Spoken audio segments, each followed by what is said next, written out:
আমাদের দেশের ভিতর প্রত্যেকেই চায় একটা ভালো মেয়ে যেন আমাদের ঘরে আসে। যে নাকি মদ খায় হেতেও চায় না যে কি তার ছেলেকে বিয়ে করাইতে একটা খারাপ মহিলা বিয়ে হোক।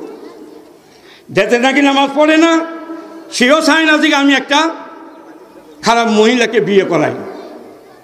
আজকে দেখা যায় যখন নাকি আমরা বদরুন্নেসা মেডিকেল কলেজের কথা শুনি, ইডেন মহিলা কলেজের কথা শুনি, জাহাঙ্গীরনগর বিশ্ববিদ্যালয়ের কথা শুনি, ওই সমস্ত প্রতিষ্ঠানের মেয়েরা এত দুর্চরিত্রের অধিকারী, তাদেরকে যারা নাকি মদ খায়, জুয়া খেলে, যারা নাকি খারাপ পথে চলে, তাদের ছেলেকেও সেখান থেকে বিয়ে করাইতে চায় না।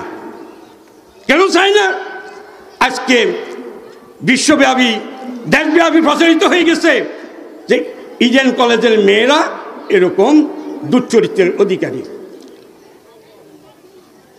তারা তাদের সম্ভ্রম নিয়ে ব্যবসা করে। জাহাঙ্গীরনগর ইউনিভার্সিটির মেয়েরা এরকম করে, বদরুন্নেসা এরকম করে। আজকে ওরা তালাশ করে কোথায়, যে একজন ভালো মেয়ে পাই কিনা।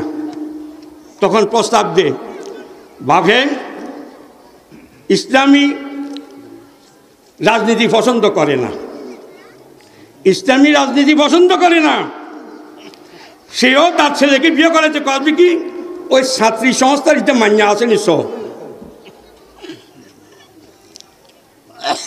ইসলামী আন্দোলন করে যে মান্যা কোন মাদ্রাসার কোনো একটা ভালা মান্যা আছে নাকি? বাপে ইসলামের বিপক্ষে কাজ করে, কিন্তু ছেলে বেড়াইতে এটা। আবার ছেলে বিয়ে করাইব, মেয়ে বিয়ে দিব, কি ছাত্র শিবিরও হলো আসেনি। ওই ছাত্র শিবিরের ছাত্র লীগের হলায় তো ইয়াতে দর্শনের সেঞ্চুরি করছে, বিশ্বাস হয়ে গেছে।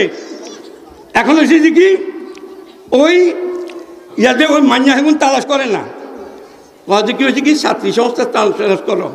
আর ছাত্র বিয়ে মান্যা বিয়ে দিবার সময় নিজের মেয়ের বিয়ে দিবে কি ছাত্র শিবিরের হোলা তৈরি করো চাও। তাহলে খেয়াল করতে হইব কোন কারখানায় গেলে কোন মাল তৈরি হয়। যেই কারখানার ভিতরে গেলে ভালো মাল তৈরি হয়, সেই কারখানার ভিতরে প্রোডাকশানের ইয়া দিতে হবে।